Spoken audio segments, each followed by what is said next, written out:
बुलेटिनच्या सुरुवातीलाच बातमी आहे सगळ्यांना धडकी भरवणारी। देशातल्या कोरोना रुग्णांची संख्या 6,000च्या जवळ पोहोचली। देशात आता 5,755 ॲक्टिव्ह रुग्ण आहेत। महाराष्ट्रात नवे 29 रुग्ण आढळलेत। त्यामुळे राज्यातल्या रुग्णांची संख्या पोहोचली 577 वर। देशात सर्वाधिक 1,806 रुग्ण केरळमध्ये सापडलेत, तर गुजरातमध्ये 717, दिल्लीत 665, तर कर्नाटकात 444 रुग्णांची नोंद झाली आहे।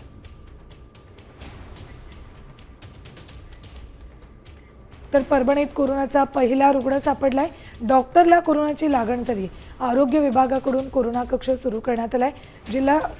जिल्हा रुग्णालयामध्ये तपासण्या सध्या सुरू आहेत। Antigen kit, PPE kit, oxygen बेडची सुविधा या ठिकाणी उपलब्ध करून देण्यात आली आहे। परभणीमध्ये एका डॉक्टरलाच कोरोनाची लागण झालेली आहे।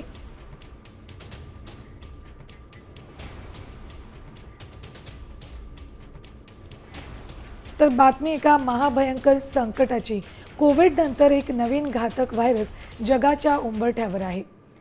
HKUS CoV-2 असं या व्हायरसचं नाव आहे। या व्हायरसमुळे कोविडपेक्षा जास्त मृत्यूचं तांडव घडू शकतं अशी शक्यता वर्तवण्यात आली।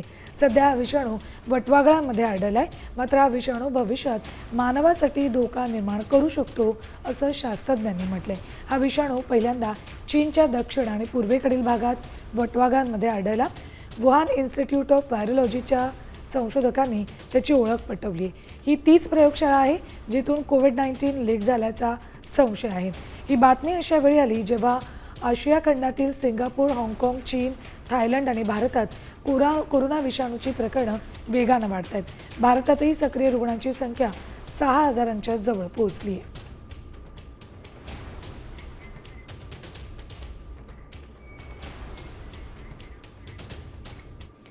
तर एकीकडे कोरोना हातपाय पसरायला लागलाय, तर दुसरीकडे 7 जून रोजी काहीतरी मोठं भयानक घडणार, कारण बाबा वेंगांच्या भाकितानं संपूर्ण जग हादरले।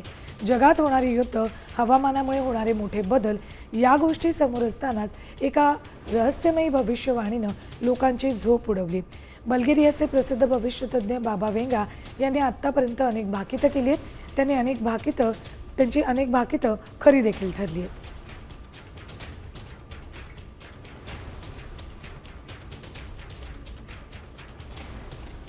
7 जून तारीख खूप खास आणि धोकादायक आहे। पृथ्वी आणि सूर्य यांच्यात तीव्र चुंबकीय हालचाली होणार। हवामान आणि मानसिक स्थिती दोन्ही प्रभावित होण्याची शक्यता आहे।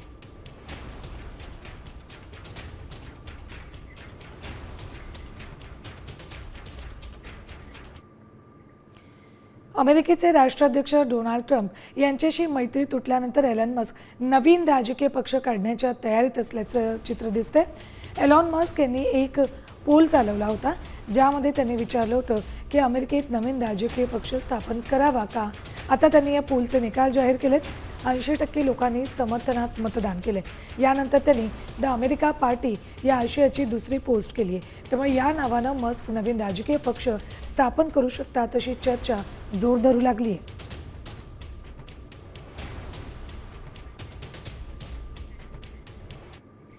तर एलॉन मस्क यांना ट्रम्प यांनी दणका दिला असला तर इकडे भारतानं त्यांना दिलासा दिलाय। मस्क यांच्या स्टारलिंकला भारतात लायसन्स मिळाले। इंटरनेट सेवा पुरवणाऱ्या स्टारलिंकला केंद्र सरकारच्या दूरसंचार मंत्रालयानं एक महत्त्वाचा परवाना दिला असून या परवान्यामुळे स्टारलिंकचा भारतात व्यावसायिक इंटरनेट सेवा पुरवण्याचा मार्ग मोकळा झालाय। लवकरच स्टारलिंकला स्पेक्ट्रम मिळण्याची देखील शक्यता आहे।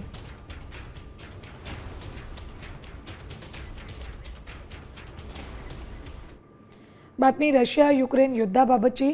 यांच्यात सुरू असलेलं युद्ध अधिक पेटत चाललंय, कारण काही दिवसांपूर्वी युक्रेनने रशियाच्या 4 एअरबेसवर ड्रोन हल्ले करत त्यांची 40 लढाऊ विमानं उद्ध्वस्त केली होती। आतापर्यंत झालेल्या हल्ल्यांपैकी रशियातला हा सगळ्यात मोठा हल्ला होता। त्यामुळे याचा बदला घेणारच असा पवित्रा पुतिन यांनी घेतला। आता रशियानं युक्रेनच्या सर्व प्रमुख परिसरांमध्ये 400हून अधिक ड्रोन आणि 40हून अधिक बॅलिस्टिक मिसाईल्सनं प्रतिहल्ला केलाय। रशियानं केलेल्या हल्ल्यानं युक्रेन हादरले। युक्रेनचे राष्ट्राध्यक्ष झेलेन्स्की यांनी ट्विट करून रशियाला प्रत्युत्तर दिल्याचं म्हटलंय।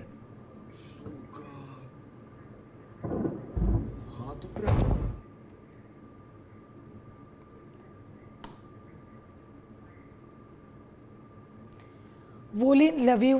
रशियानं युक्रेनमधल्या कुठल्या कुठल्या शहरांवर हल्ला केला आहे त्या शहरांची नावं: टेर्नोपिल, कीव, सुमी, पोल्टावा.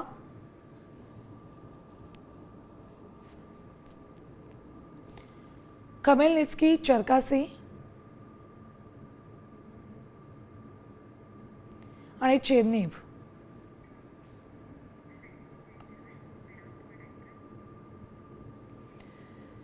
भारताकडून पाकिस्तानातील दहशतवाद्यांचा खात्मा केला जातोय, तर दुसरीकडे आता पाकमधील पहिली महिला दहशतवादी मॅडम एन हिचे नवे कारनामे समोर आलेत. कोण आहे ही मॅडम एन?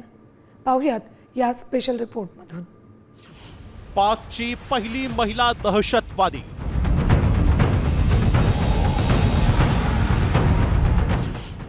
मॅडम एनचा फाटला बुरखा.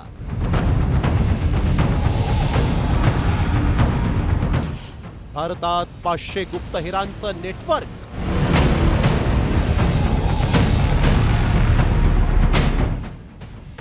भारतावर भ्याड हल्ला करणाऱ्या पाकिस्तान्यांना आता भारतात दहशतवादी कारवायांसाठी महिलांची मदत घ्यावी लागल्याचं समोर आलंय. भारताच्या सखोल तपासात ISI एजंट असणाऱ्या मॅडम एनचा बुरख्याड लपलेला खरा क्रूर चेहरा उघडा पडलाय. तिच्या दिलखेचकदांनी हेरांना आणि घातक कृत्यांनी भारतीयांना घायाळ केलंय. ही मॅडम एन कोण पाहूया. ही मॅडम एन कोण आहे पहा. मॅडम एनचं खरं नाव नौशाबा शहजाद मसूद. पाक हेर तिला मॅडम एन म्हणून संबोधतात. मॅडम एनचा लाहोरमध्ये ट्रॅव्हल्स अँड टुरिझमचा व्यवसाय. मॅडम एनचा नवरा पाक सिव्हिल सर्व्हिसेसचा निवृत्त अधिकारी. पाकिस्तानच्या लाहोरमध्ये जयाना ट्रॅव्हल्स अँड टुरिझम नावाची कंपनी थाटून या दहशतवादी महिलेनं भारताच्या अंतर्गत हालचालींवर बारीक लक्ष ठेवण्यासाठी 500 गुप्तहेर नेमण्याचं पाप केलंय. होय, आता आत्मविश्वास हरवलेल्या असीम मुनीरच्या सेनेला भारताविरुद्धच्या कटकारस्थानात चक्क महिलांची मदत घ्यावी लागलीय. या महामायेनं बुरख्याआडून भारताच्या विरोधात काय काय केलंय पाहूया. भारतात 500 स्लीपर सेल गुप्तचरांचं नेटवर्क उभारण्याचा कट. भारतातील हिंदू आणि शीख समुदायातील इन्फ्लुएन्सरवर लक्ष. इन्फ्लुएन्सर्सला पाकिस्तानात प्रवेश करण्यास मदत. पाकिस्तानात बोलावून ISI आणि पाक सैन्याच्या अधिकाऱ्यांशी थेट भेट घडवून आणायची. इन्फ्लुएन्सरला हेरगिरीच्या जाळ्यात अडकवायची. यूट्यूबर ज्योती मल्होत्रा आणि जसबीर सिंगच्या चौकशीत तिचं नाव समोर. मॅडम एनची ट्रॅव्हल एजन्सी पाकिस्तानच्या इव्हॅक्यू ट्रस्ट प्रॉपर्टी बोर्ड सोबत मिळून शीख आणि हिंदू तीर्थयात्रींना सुविधा पुरवते.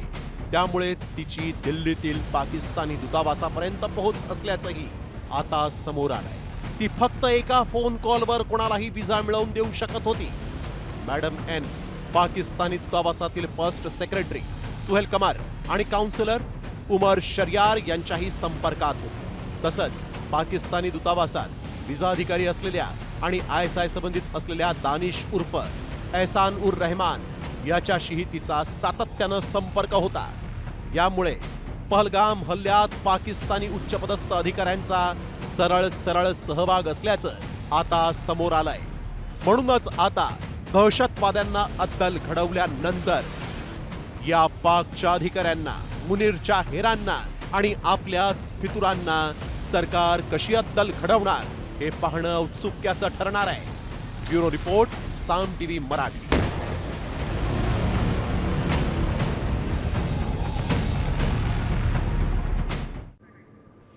तर या मॅडम एन नंतर आता बातमी आहे सिंधुदुर्गातून. सिंधुदुर्गातल्या दोडामार्ग तालुक्यात 14 फुटांचा कोबरा आढळल्यामुळे खळबळ उडाली आहे. तळकटबटवाडी इथे भर वस्तीत कोबरा आढळलाय. त्यानंतर सर्पमित्रांना बोलावण्यात आलं. यावेळी सर्पमित्रांनी घटनास्थळी धाव घेत कोबराला पकडलं आणि त्याला नैसर्गिक अधिवासात सोडून दिले. दरम्यान वस्तीत कोबरा आढळल्यानं इथल्या नागरिकांमध्ये सध्या भीतीचं वातावरण आहे.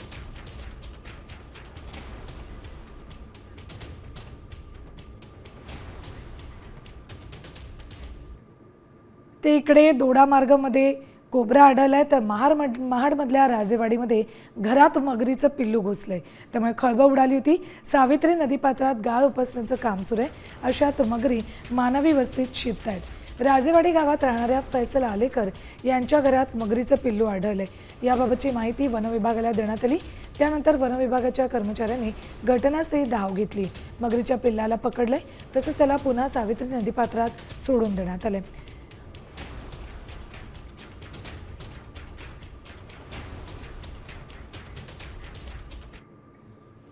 पुढची बातमी बघूयात. नंदुरबार जिल्ह्यामध्ये सलग 15 दिवसांसाठी मनाई आदेश लागू करण्यात आलेत. 9 जूनपासून 13 जूनपर्यंत जिल्ह्यात मनाई आदेश जारी केलेत. नंदुरबार जिल्हा जाती सदृश संवेदनशील असून कायदा सुव्यवस्था राखण्यासाठी म्हणून हा निर्णय घेण्यात आलाय. या कालावधीत धरणे, आंदोलन, मोर्चे, उपोषण असं काहीही केल्यास कायदेशीर कारवाई केली जाणार आहे.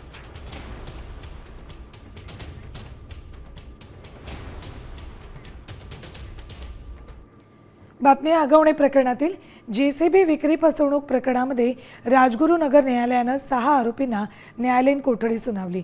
वैष्णवीचा पती शशांक, सासू लता यासह शशांकचा मित्र प्रणय साठे आणि इतर तिघांना न्यायालयात हजर करण्यात आलं.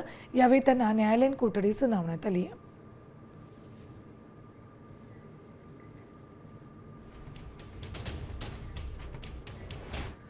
तर वैष्णवी आगवणे आत्महत्या प्रकरणातील आरोपी शशांकवर आणखी एका फसवणुकीचा गुन्हा दाखल करण्यात आलाय. शस्त्र परवाना मिळवण्यासाठी त्यानं बनावट भाडे कराराचा वापर केल्याचं समोर आले. फ्लॅट मालकाच्या परवानगीशिवाय शशांकनं बनावट करारनामा तयार केला. पुण्यातील बनावट पत्ता वापरून त्यानं दस्तावेज सादर केले. या प्रकरणी माळवाडी पोलीस स्टेशनमध्ये त्याच्यावर फसवणुकीचा गुन्हा दाखल झालाय.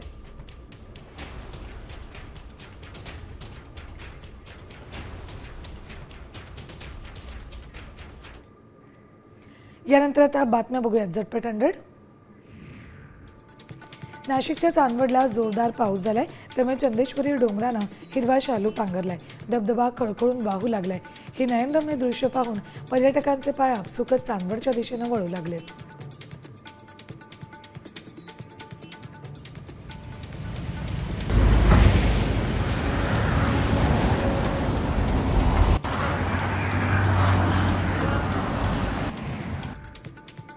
नाशिकच्या येवल्यामध्ये बकरी ईद मोठ्या उत्साहात साजरी करण्यात आली.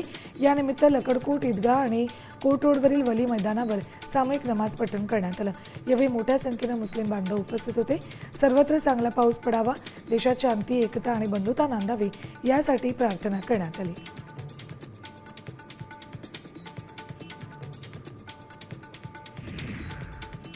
बकरी ईदच्या पार्श्वभूमीवर येवला पोलिसांच्या वतीनं शहरातील मुख्य रस्त्यावरून रूट मार्च काढण्यात आला. यावेळी SRPF, येवला पोलीस तसंच होमगार्ड रूट मार्चमध्ये सहभागी झाले होते. बकरी ईद सण शांततेनं साजरा करावा असं आवाहन पोलिसांनी केलं.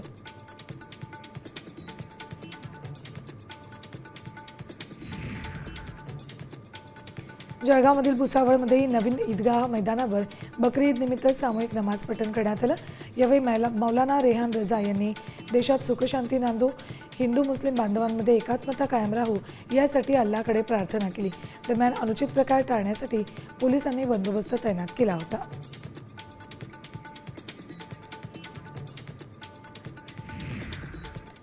नंतर सातारा पुणे महामार्गावरून एक बातमी येते. वाहतूक काही वेळ या ठिकाणी ठप्प झाली आहे. शिवापूर टोल नाक्याजवळ अपूर्ण फ्लायओव्हर कामामुळे नागरिक त्रस्त झालेत. आज बकरी ईद असल्यामुळे पुणे जिल्ह्यातील भोर, राजगड, वाई, महाबळेश्वर या पर्यटन स्थळांकडे जाण्यासाठी मुस्लिम समाजातील भाविक, शासकीय कर्मचाऱ्यांसह अनेक पर्यटक निघाले होते. मात्र सातारा पुणे महामार्गावरील अपूर्ण फ्लायओव्हर आणि शिवापूर टोल नाक्यावरील निकृष्ट दर्जाचं काम यामुळे रस्त्यावर वाहतूक कोंडी निर्माण झाली.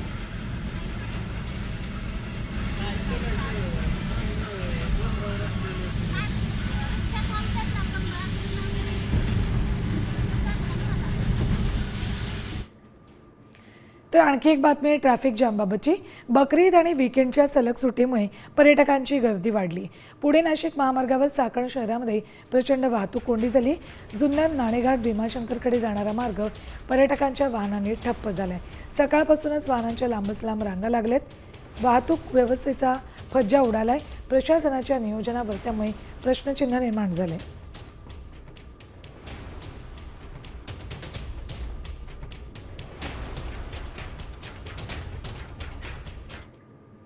यानंतर राजकीय विश्वातून बातमी आहे. वैभव खेडेकरांची भेट राज ठाकरेंनी नाकारल्याचं कळतंय. शिवतीर्थावर घेणार होते राज ठाकरेंची भेट. वैभव खेडेकर नाराज असल्याची चर्चा सुरू आहे.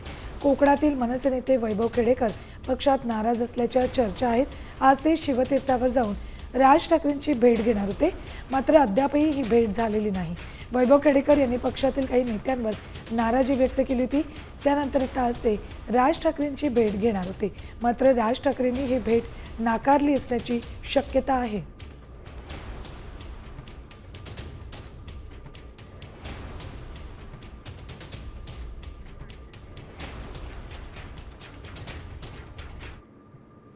यानंतर बातम्या बघूयात झटपट 100. रायगडच्या पालकमंत्री पदावरून महायुतीत वाद चिघळलाय. पुन्हा एकदा शिंदे सेनेचे आमदार महेंद्र तोरवेंनी तटकरेंवर जहरी टीका केली.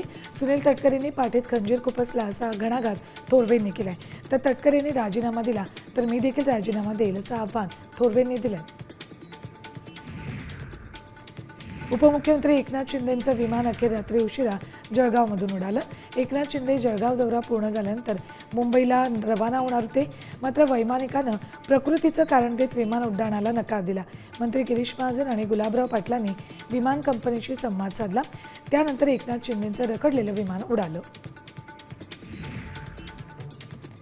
राहुल गांधींच्या आरोपानंतर ठाकरे सेनेचे नेते संजय राऊतांनी भाजपवर निशाणा साधलाय. मोदी शहा लोकशाही मानत नाहीत, त्यांनी निवडणुका हायजॅक केल्या, त्यामुळे संपूर्ण जगात देशाची आणि मोदींची प्रतिष्ठा धुळीस मिळाली अशी जहरी टीका राऊतांनी केली.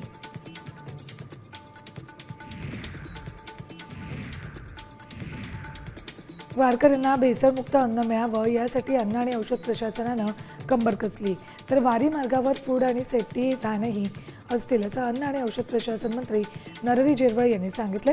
भजनांमधून वारकऱ्यांमध्ये अन्न भेसळीबाबत जागृती निर्माण केली जाईल. 5 लाख महिलांनी केवायसी पूर्ण केलेलं नाही, त्यामुळे त्यांना लाडकी बहीण योजनेचा लाभ देण्यात अडचणी येत आहेत. बँक खात्यात आधार कार्ड लिंक असणाऱ्या महिलांनाच या योजनेचा लाभ देण्याचा निर्णय सरकारनं घेतलाय, त्यामुळे 5 लाख महिलांचा निधी विभागाकडे पडू नाही.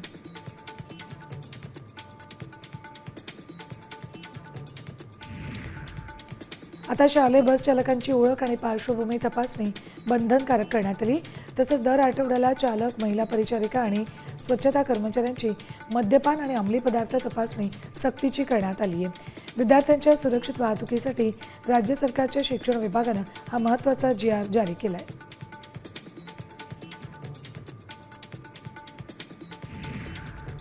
एसटी महामंडळानं आता खासगी क्षेत्राच्या सहकार्याचा पर्याय निवडण्याचा निर्णय घेतला आहे. महामंडळाच्या ताब्यातील विविध जागांचा वापर सार्वजनिक खासगी भागीदारी पद्धतीनं करण्याचे आदेश मंत्री प्रताप सरनाईक यांनी दिलेत.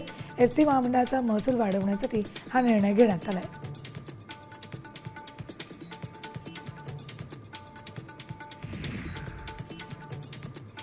राज्यामध्ये स्थानिक स्वराज्य संस्था निवडणूक 3 टप्प्यांमध्ये होण्याची शक्यता आहे. ऑक्टोबरमध्ये निवडणुकीची आयोगाची तयारी असल्याची माहिती सूत्रांनी दिली. 4 महिन्यात राज्यातील स्थानिक स्वराज्य संस्था म्हणजेच महापालिका, जिल्हा परिषद, पंचायत समित्यांमध्ये निवडणुका घ्या असे आदेश सुप्रीम कोर्टानं दिलेत.